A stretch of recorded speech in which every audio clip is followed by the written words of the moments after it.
Hi, David. Hello, everyone. Hi, Lori. Hey, Hi, Paul and Rick and Paul, Hey, Steph. Dave. Hi, Pam. Rick Steph, and you Donna. made it. Another Monday. Hi, Richard. Hi, Joyce. Hi, Monica. Hi, Zoom user. And who is KBH? Let's try to figure that one out. Let me see. Is that Brenda? I need to know your name. So if you've got a name on here that I don't recognize, please send me, you can even send me a private chat. Let me know who you are for the drawing. Yeah, KBH. Just give us your first name. Cheers. What y'all drinking? And tea for me, Brenda. Red Red wine, Steph. Yay. Oh, Joyce Graham. Yep, I got her. Oh, michelada. Yum. Oh, awesome. Oh, hi, Joyce. Thank you for joining us. This is, I'm Nancy. Kathy. Anybody do anything fun this weekend?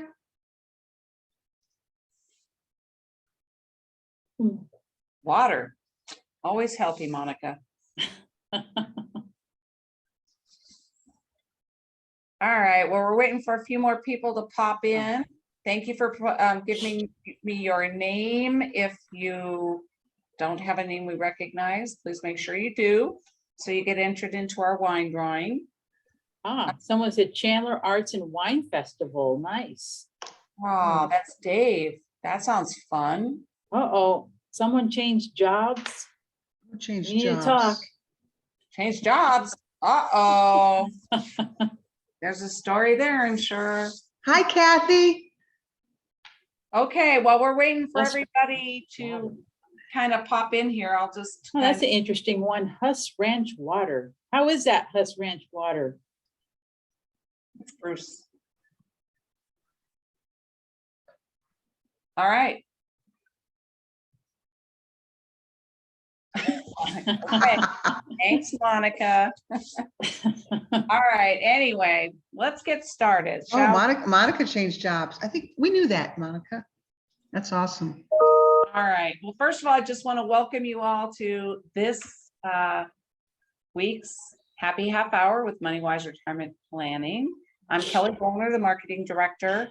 And of course, we have Cristina Acosta and Nancy Fromm on here as well.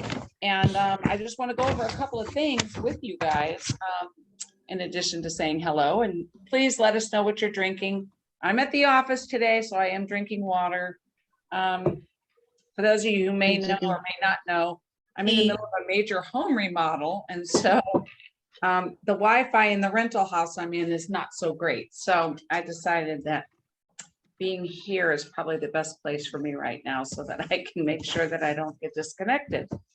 So anyway, today's topic is the psychology of money. So we're going to talk a little bit about that. And I'm sure there's a lot of different thoughts on that. And everybody on the call, any of you that are on the call, you are automatically entered into our drawing for this week's Happy Half Hour wine winner. If you brought somebody that we don't know that's on the call today, just drop me a line privately or publicly so I know who you invited, and you get an extra drawing in the wine drawing. All right. So every week I like to start opening up with a little fun fact about the day of the year. And this week's topic is called Curling is Cool Day. So right there, curling, right there. Ooh, that's hot. That's hot. No, no, first of all, it's a flat iron. Second of all, that kind of curling. I don't have a lot of hair. Yeah, Educate us, Kelly. Educate us. So it's Olympic season, and curling is one of the sports in the Winter Olympics. And what I thought would be kind of fun is I've always been a little interested in curling and how it came to be and why. And so I thought I'd share with you guys a little bit about the sport of curling. So it's actually a Scottish game. It was developed in the 1500s, and it's one of the oldest team sports in the world, which I had no idea about. And it's called curling because it refers to the rotational spin of the curling stone, and that causes it to kind of take a curved path. So that's why it's called curling, because of the big stone they use. And the stone is a high quality granite. And it's played, how it's played is the curlers actually sweep the ice. I don't know if you've ever seen them. They're out there with their little brushes, like sweeping in front of the stone as it's rolling down the ice. And by doing that, it helps the stone travel further and straighter. Interesting. And so the more they sweep, the further it travels, and with less curl or less spin or curl, call it. So anyway, the playing surface is known as a curling sheet, and the circles on both sides are called the house. And the goal is to score the most, score more rocks closer to the center of the button than your opponents. Anyway, they say it's very easy to play, but difficult to master. So, has anybody ever tried curling? I've always wanted to try it. It kind of looks fun. Anyone? They said they thought it was like watching water freeze or grass grow. I don't know. I think it's. I see your point, but I think it's kind of an. I notice it. They're so intense with the sweeping. Yeah. Just shuffleboard. Well, that's kind of close, I guess. I was interested. I had no idea that curling has been around so long. Did you guys know it's been around that long? No. It's the oldest team sport, and it's been around since the 1500s. Wow. So, I know. I thought that was kind of interesting. That is. Yeah, right. Anyway, so without further ado, why don't we move on to today's happy half hour topic, the psychology of money. You guys know Cristina and Nancy. I'm going to let them take over, and I'll be back in a little bit to kind of wrap things up, tell you about the next happy half hour, and pick our wine drawer, our wine drawing winner. God, I haven't even been drinking, and I'll see you guys in a little bit. Okay. And as always, comments, questions are welcome for the good of the group and to enter into today's drawing. So today we're going to chat about, psychology of money and our thoughts and perceptions towards money. And, when we think of money and how we address money, what's always kind of interesting is, how we were brought up to think about money, to use money, how to spend money. It's always interesting dynamic. So think about, how money was addressed in your home growing up 30, 40 years ago. The conversations that you heard about money, was there any type of planning involved around money for retirement? Can anyone share any memories that they could recall about how money was addressed in the home?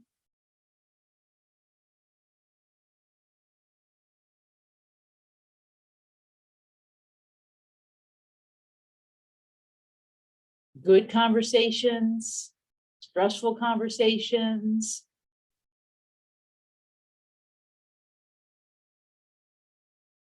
It wasn't discussed.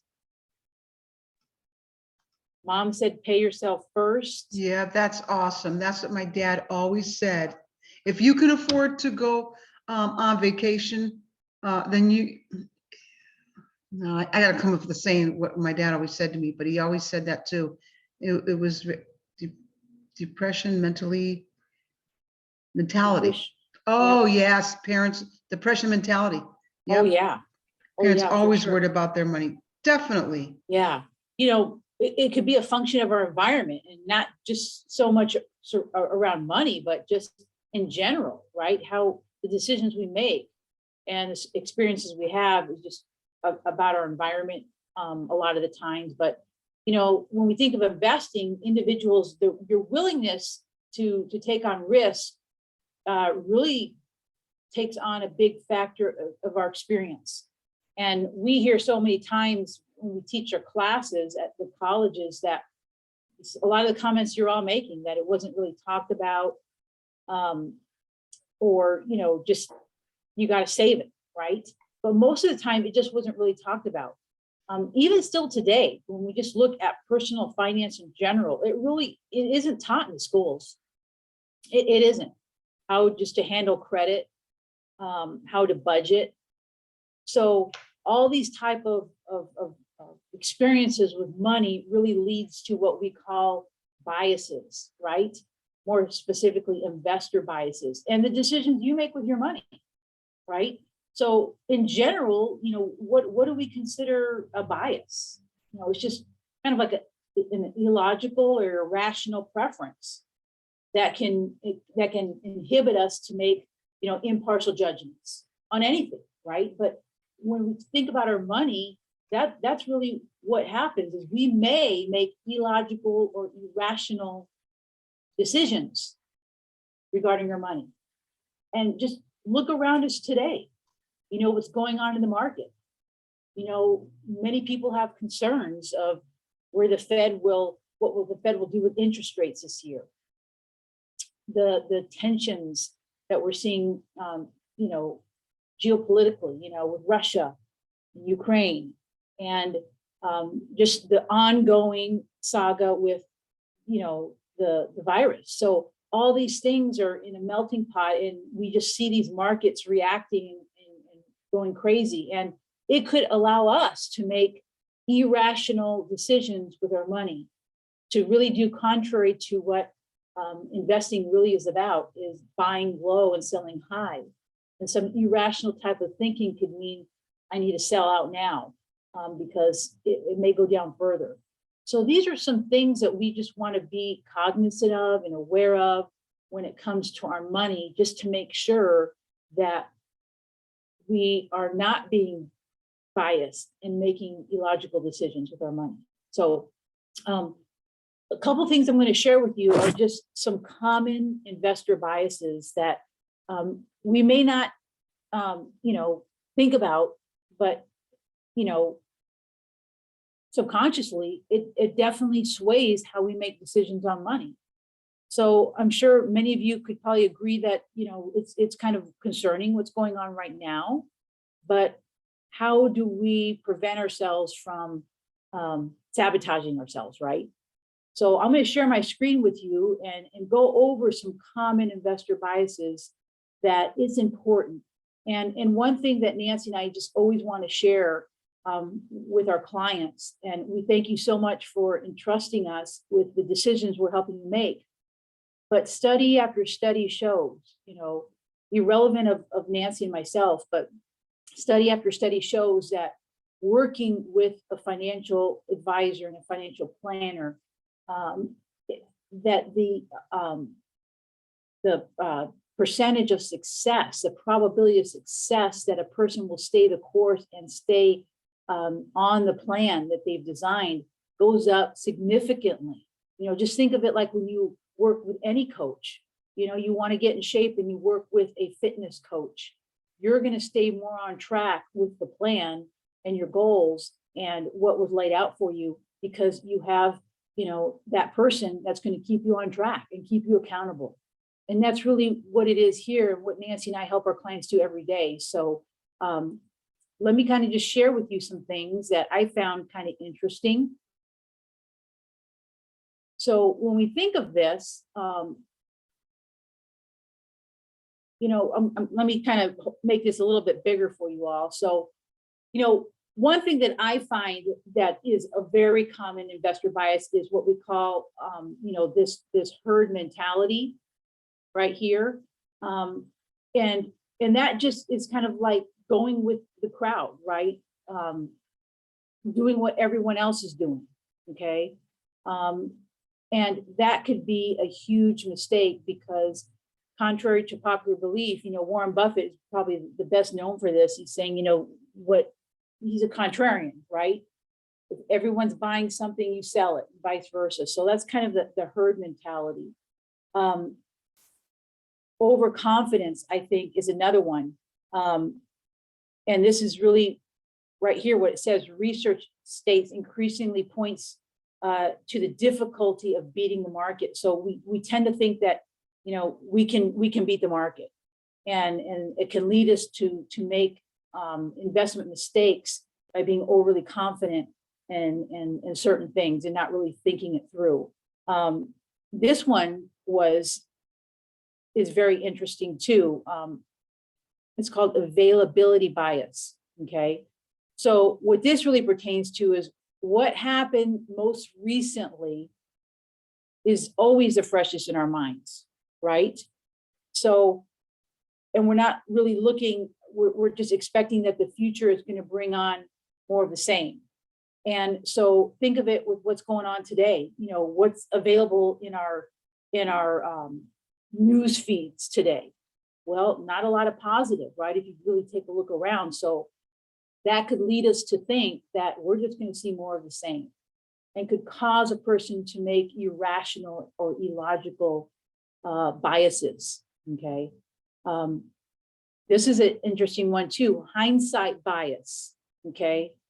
Market losses may seem to have an obvious or intuitive explanation. Okay. So we just think that, you know, that is going to be different the next time around. Okay. So these type of biases, we just, a lot of times we're not even aware that they're happening. But again, it's just how we approach and conceive things specifically regarding our money, that we can be overly optimistic and maybe not take the appropriate precaution, or we can be overly negative and miss out on some opportunities as well. This one I feel is probably the most prevalent, is loss aversion. Okay, and it just says the pain of experiencing a loss is greater than the joy felt by an equivalent gain. And it was kind of interesting. They cited a research, and it says it right here, but in Columbia University, looking at individuals that are retired. And certainly as someone approaches retirement, they want to be more conservative, but they really approach things by protecting themselves from losses more so than anything else. And we see it a lot in our practice, is that many of our clients or potential clients that come talk to us are really trying to protect themselves from future losses. And even though that's important to address in a plan, remember, when you retire, you don't want to retire your money, because you need to still have it grow conservatively, but there's going to be a purpose for each bucket of your money that we always talk about with our clients. But the thing we want to focus on is, you know, what do we need to protect our money from, that we're afraid that we're taking on too much risk? Well, we're seeing it, we're living it today, inflation, right? Inflation has spiked this year and it's causing concern. So it's that balance where, you know, I want to protect from losses. I'm being loss averse, so I'm putting it in my bank account and my CDs or my stable fund, but it's not even keeping pace with inflation. Okay, but we're seeing everyone else do the same thing. We're talking to our coworkers and they're doing the same thing. So there's that herd mentality, right? Or we may have overconfidence saying, yep, this is just, you know, short term, you know, we're going to bounce back. These stocks that I'm in are fine. And I might be too overconfident. So these are just things we wanted to share with you, because as planners, we have to be aware. This is how people approach things, us included sometimes, you know, how we approach the decisions we're making with our money, and we just need to be cognizant. And that's why we want to bounce ideas off professionals instead of making, you know, irrational choices with our money, illogical choices that may not have any basis. So I'm going to stop sharing real quick, but I would love to know, have you guys witnessed this in your lives or with coworkers or family members, especially what's going on? What kind of things have you experienced with these type of biases?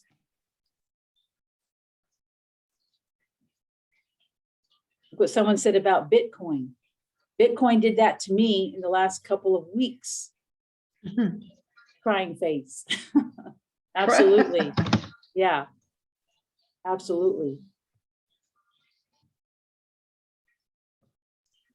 Yeah, that's a great one. Some young investors have not seen a downturn yet.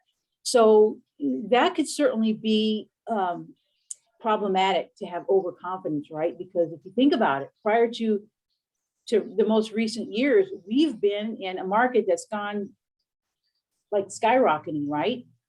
Even last year. I mean, who would have thought, you know, worldwide pandemic and the markets are hitting all-time highs.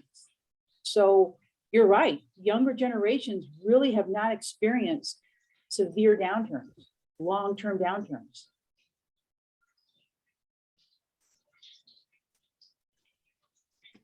Yeah. You know, crypto, you know, definitely no doubt about it. Millionaires have been made off of this because of the degree of volatility. But it could also be an entrapment to like the herd mentality, right? Everyone's just jumping on that wave of cryptocurrency. So not to say that it's good or bad, it's just that you have to be cautious, right? Yep. So, Invest in those things what you can afford to lose. absolutely, absolutely. So, you know, a lot of times our discussion, Nancy, you'll probably agree to this, is, you know, obviously we're here to help people plan and discuss their finances and money, but a lot of times it's just managing the emotions that come out with the market cycles that we're in, right, Nancy? Do you find that? When Oh, absolutely. Yeah. You know, it's just reassurance too, and having reviews, which please, you know, you don't have to always wait for us to reach out to you. We do often, but please, we're always available to hop on a Zoom or even to come to the office. We are seeing more and more people come to the office, and we love that. But Zoom is fine too. Yeah. There's another comment in here about 7% inflation is brutal at the moment. What to do about that? Yeah. Comments? So, you know, these are things that we can talk about one-on-one, but there are inflation hedges. I mean, at 7%, it's kind of like, you know, a double-edged sword, because we're at an all-time low in interest rates, right? And now we're seeing inflation spike. So there are some things that we can incorporate that can help address inflationary pressures in your portfolio, and we can definitely talk about that. You know, historically, what most people looked at is what's called TIPS, Treasury Inflation Protected Securities. But even at 2 or 3%, we're not even beating inflation there, right? So there's alternative things that we could take a look at to address that, certainly. Yeah. That was great, Christina. Yeah. It's really awesome. The economy is booming. But Inflation is booming as well, no doubt about it. we're with Dave and Pam, inflation is booming as well. Yeah. Well, and rates are going to be going up, right? Feds are increasing rates, so it's going to be changing. Yeah. Well, I'm going to take a moment. I know we're getting kind of close on time here. I wanted to tell you all about our next happy half hour, which is taking place on March 7th. I'll post it here in the chat too, at 5:30, and the topic is going to be finding the right financial advisor. So we already have a few of you who've signed up for that on March 7th. We hope that you'll join us. It's always going to be an interesting conversation. If there's any other questions you guys have, or we didn't get to answer questions you might have, you can always schedule a complimentary call with us. I'll put something here in the chat about that. Thank you, Monica. Sorry, it's a Cal. direct link to our Calendly, and it'll allow you to schedule a 15-minute call with us. Goes a little longer, we'll make that work. But it allows you an opportunity to just kind of schedule a quick call with us to get any questions that you didn't get answered today answered on your time. So hopefully you guys will take advantage of that. Okay, now we're getting close. Drum roll. And, Drum roll. and Dave, get an extra entry in today's drawing. Extra entry, wow. to join us on Happy Half Hour. So let's see who this week's lucky winner is. Bruce S. I'll be Yay, in touch Bruce. with you, Bruce. Yay. I'll be in touch with you to schedule your wine delivery. So congratulations.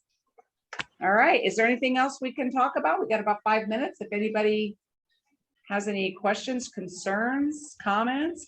I did want to mention too that I know we send out a lot of emails. You guys are getting more and more information from us, which that was part of our goal for 2022 is to stay more connected to you all. So hopefully you're getting them. If you're not, then I would encourage you to go into your social, promotions, or spam folders and search our name, and then put us into your main email, in your primary email, so you'll get those invitations and what's happening in the MoneyWise world, because the information that's going out, there's a lot of really great stuff. So I encourage you guys to do that too. Also, if there are topics that you want us to discuss in an upcoming Happy Half Hour, please feel free to send us an email at info@moneywiseaz.com, or just stick it in the chat for us to see, and we'll see what we can do about scheduling a future Happy Half Hour on that topic. Is there anything else anybody wants to add? Got a couple more minutes. Guys have gotten quiet on me. I always love to see everyone's comments. Thank you so much for sharing. You're hilarious. And thank you for joining us, taking your time on this holiday, President's Day. We thank you for being part of our work day. So till next time. Yeah. All right, Bruce, we'll be in touch. Everybody else, have a good week. Yes, and be Goodbye. safe. Enjoy. Bye-bye. Bye.